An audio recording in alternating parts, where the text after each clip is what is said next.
Magandang araw po sa inyong lahat, mga madam, sir, mga boss, at Happy New Year po. At matagal po kaming hindi nakapag-listing o nakapag-vlog ng property. So sa ngayong araw po na ito ay pinuntahan po namin itong property na ito dito sa bayan po ng Talugtog, Nueva Ecija. So itong property na ito ay meron po sukat na 1.9 hectare po ito. 1.9 hectare po, at ito po ay nakabakod na po. Simula po doon sa poste po doon hanggang doon po sa may mga motor po na yun. So yung mga motor. So yan po yung frontage po niya.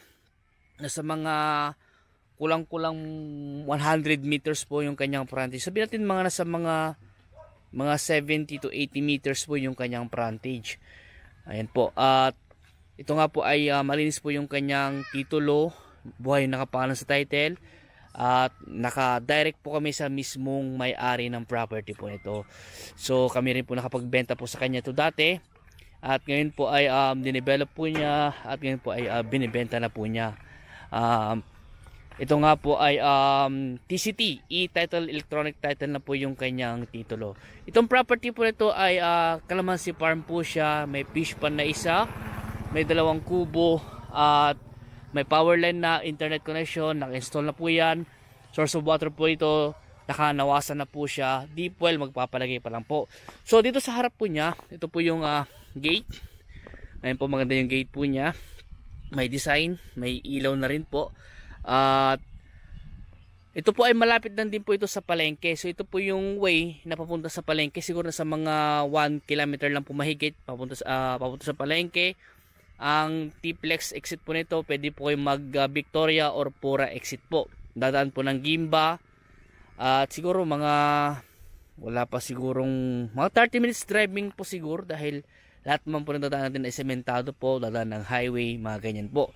So sa Manila, sabihin natin mga 3 oras ang biyahe po. Sa Pampanga, kaya po ng 1 oras po ang Pampanga pag siguro mga gabi na, madaling araw. Pero pag mga day, mga araw po siguro mga nasa mga na 1.5 oras. Sa Bulacan siguro nasa mga 2 oras po. Sa Baguio siguro mga 1.5 hour ang biyahe. So ito na po yung property. Pasukin na po natin. At ito nga po, dito po yung caretaker po nila. Ayan, si boss. At ito nga po, Calamansi Farm. Maganda na po yung ano po niya, namumunga na po yung mga kalamansi po niya. Dito po sa bukid pa lang, dito na po yung mga kalamansi.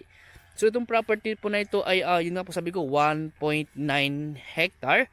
At buhay nyo nakapangalan sa titulo ng extrajudicial. At ito po ay tax updated. At binabayaran po nila yearly. At si Boss Jason po ang naka-direct po sa mismong may-ari po nito. Pero ang team po namin naka-direct po sa mismong may-ari. Pero ang pinaka-trusty po ng aming yung seller ay si Boss Jason po. Ayan, sa akin po ay hindi po kasama si Boss Jason sa dahilanan po kasing siya po ay nadisgrasya. So siguro mga ano lang po ay makakalakad na rin po siya. So ayan, pakaling ka boss, at patuloy tayong mag-ano ng mga property. So dito po meron pong 1 kubo dito sa part na ito. Ayan, meron pong kubo dito. Maganda na yung kubo po niya, naka long span yung ano niya, yung yero niya. Pero kinat lang yung ano tawag doon sa yero na, tapos naka sliding window pa ito. Ayan. So ang kalamansi po na ito nasa mga 890. Yung kalamansi po niya, at ito po ay natamnan na lahat hanggang doon po. Yung kalamansi po niya hanggang doon po natamnan na po siya. And so ito po yung kubo po niya.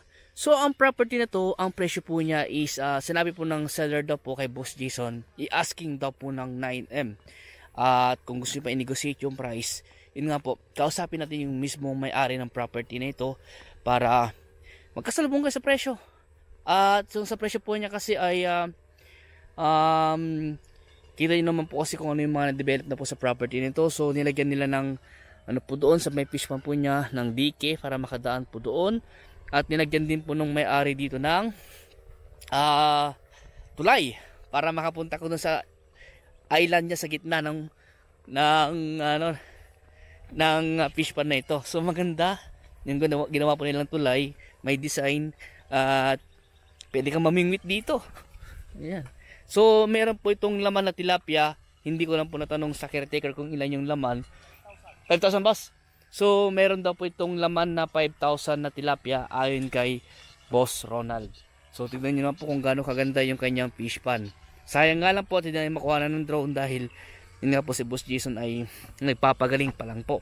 So yun pa rin, di pa rin naayos yung drone po namin. Ayan. So itong property na ito ay pa hilly type po siya, may part na mataas. Ayan, pwede ka maglagay ulit ng kubo doon kung gusto mo. At pwede ka rin maglagay ng kubo din dyan sa part na yan kung gusto mo. Ayan po.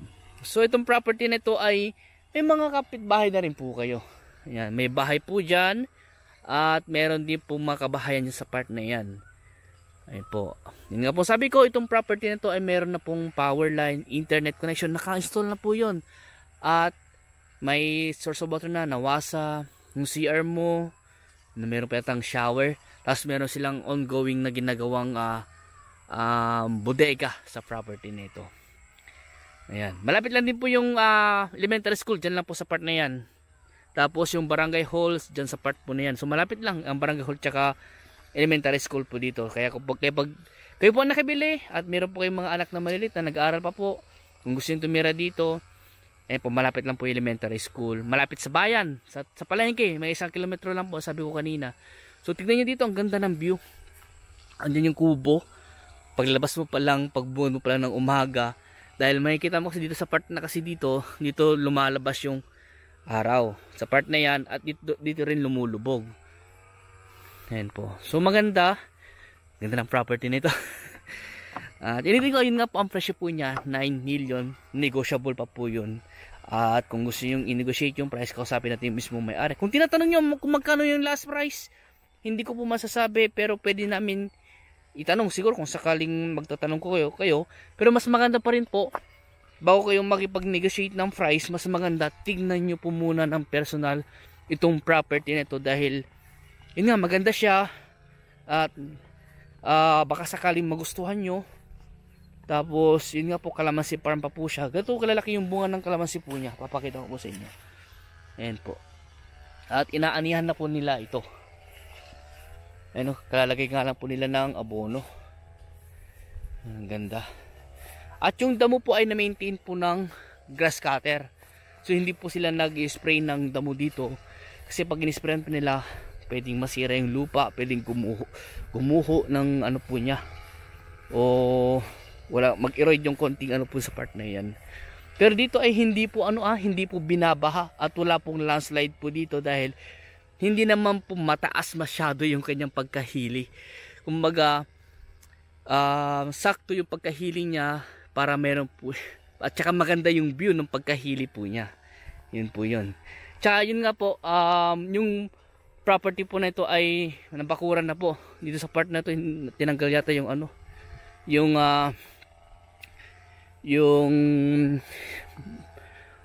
wire. Siguro din pinataan siguro yung bako nung Kasi yan nga po, sabi ko, buong property na bakuran na po ito. Ayan, so may mga hose pa po doon na nilagay po nila. Ayan. So puntahan ko yung ibang part ng property na ito. So ayun po, ipagpapatuloy ko yung pagkuha ng video. So andito ako sa part na mataas, papunta ako sa part na mataas para makita nyo po yung kabuang area ng property po na ito. Ayan. Ganda. Talagang dinevelop to ng may-ari. At kung reason kung bakit binibenta, hindi ko lang po natanong kay Boss Jason, pero kung sakaling tatanungin niyo po ay sasagutin po namin.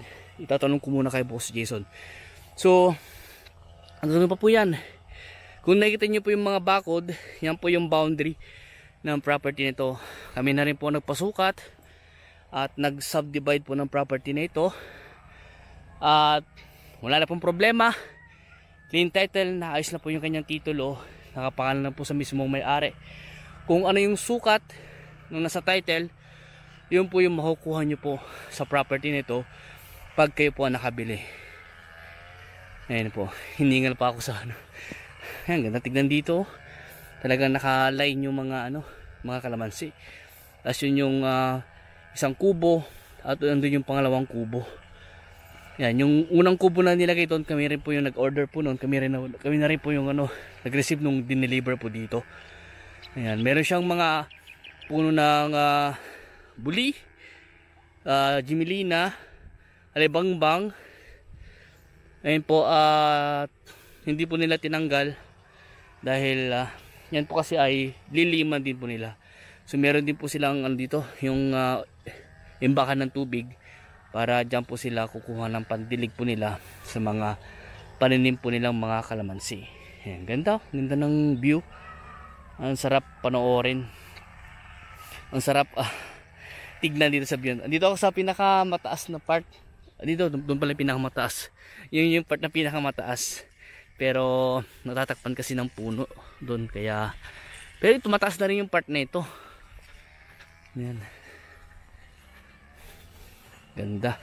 890 po na puno ng kalamansi. At ito po ay namumunga na at inaanihan na rin po nila. Ano? Ganda. So mayroon na po itong caretaker. At kung gusto nyo i-retain yung caretaker, pwede naman po. Or kung mayroon po kayong kakilalang caretaker o gusto nyo maghanap pa kayo ng ibang caretaker, nasa sa inyo po yan. At meron naman po kami mga i-recommend pa pong caretaker kung sakasakali po. Ayan. For viewing po, kung gusto tignan itong property na ito, mag-schedule lang po kayo. Monday to Saturday po ako available. Sunday po kasi ay may simba po kami. Umagat sa hapon po yun. Dalawang church kasi yung siniservisan po namin. At kung sakaling Sunday lang po yung available po ninyo, at kakausapin ko yung ibang kasama ko sa team na sila po yung pwedeng sumama sa inyo sa property na ito. At kung ano yung property na titignan nyo po. Ayan. Sila lang po kasi yung available sa araw po ng Sunday. Pero po, ako po kasi Monday to Saturday lang po ako. Pero depende pa rin po yan. Kasi baka mamaya meron din po akong bigla ang lakad o may lakad po ako sa araw ng gusto nyong araw ng viewing. Kaya mas maganda po i-coordinate po natin o mag-usap po tayo ng tamang araw po ng viewing. Ayan po. Ulitin ko po, 1.9 hectare. At ito po ay TCT e-title, electronic title na po ito. At ito nga po ay buhay nakapangalan sa title, no extrajudicial. Nakabahod ng buong property, may gate na, may power, may electricity na naka-install na, may internet connection, nawasa naka-install, deep well, kung gusto nyo magpa-deep well, magpapa-deep well na lang po tayo. May CR na, kompleto na po. May 2 kubo na natitirahan nyo po. Meron sa para sa caretaker at meron din po sa may-ari. Kung gusto po magpatayo ng bahay, pwede naman po. Kung gusto, kailangan nyo po ng tao o mason o engineer o ano po, meron po tayong makakontak o makakukuhanan po. At kung gusto nyo po pong ano pa yung mga nang gawin dito, kung kailangan nyo po ng tao, kung gusto yung, kung meron kayo i-develop, kung kailangan nyo ng tao, may mga i-recommend naman po kami mga tao po sa inyo. Ayan. So ayan po, pupuntahan ko na lang po yung ibang part ng property na ito. So ayan, at titignan po natin yung ibang part ng property na ito. So doon naman tayo sa isang kubo. Ayan. Tsaka ipapakita ko sa inyo rin po yung CR. At meron siyang dirty kitchen. Ayan. So may mga puno rin dito na tinanim sila. May mangga, may mga bayabas. Siguro yung mga malalaking bayabas siguro ito. Tapos meron silang mga gulay na tinanim. May mga sili, may mga talong. Ayan. Meron pang mulberry. So dito sa part na ito ay may talim sila madam na mga halaman. Ayan. At meron dito yung alagang tiger. Kaso nga lang nangangayayat na. Ayan po. So ayan po. Along 70th Road, 2 lane. Maluwang yung frontage sa mga 70 to 80 meters yung kanyang frontage. O baka tataas pa dun. At ito nga po ay nawasa. Ayan po si ano. Ayan si baby. Oy, naligo sarap ng ligo Ayan, so nawasa po yung tubig. Ayan po. At ayan po, papakita ko sa inyo yung boundary dito. So dito na po yung hangganan ng property. Ayan po yung sa may poste. Hanggang dun po sa may sinabi kong motor kanina. So dito po ay meron po silang mga tanim na buko. Sa 2, 3 buko, isang mangga, isang jiminy na dito, nara, jiminy na rin dito sa part na ito. At ito yung ongoing po nilang ginagawa sa property nito. Ito po yung bodega. paglalagyan nila ng mga gamit po siguro ito. Ayan, so ito yung unang kubo na unang na-deliver po dito noon. So ito po tumitira yung mga caretaker po. At ito po yung CR naman po sa likod. Ayan. Ano na rin po ito yate. Tignan natin. At tinanggal yung shower. Doon yung shower dati. Tapos yan po. Yan yung CR. Yan yung lagayan ng sabon. May ilaw na rin po. Ayan. So, may CR na. Dito nga po ay may mga nangunguha ng sili na hindi yata nagpapaalam sa may-ari. Ayan o. Hoy, kumukuha kayo. Tira nyo din ako. Kuhanan nyo din ako. Ayan po. So, dito po ay may mga puno din po dyan. So, sakop pa ng property pa po yan. Yung part na yan. Dito po rin po yung maraming puno. Meron pa yatang santol. Ayan. At may iba't ibang puno rin po nakatanim dyan o tumubo. May mga kawayan pa rin po dyan. At ito yung po yung fish pond. Kadugtong ng fish pond. Dyan sa part na yan. Ayan po. So, may mga puno ng saging dyan sa part na yan. At yun po maganda yung property na ito. Talagang continue yun na lang po yung pagde-develop sa property na ito. Yan. Kung may katanungan po kayo regarding po sa property na, tawag lang po kayo sa akin at try ko po sasagutin yung mga tanong nyo po. Dahil talagang kakilala po talaga namin yung may-ari dito at pangalawang property na po ito na nabili po niya sa amin. At ngayon po ay binibenta na po niya. At talagang maswerte po yung makakabili dahil na-develop na po siya. Itutuloy nyo na lang po yung pagde-develop kung sakasakali po. Ayan. So hanggang dito po muna at maraming salamat po sa inyo lahat at God bless po.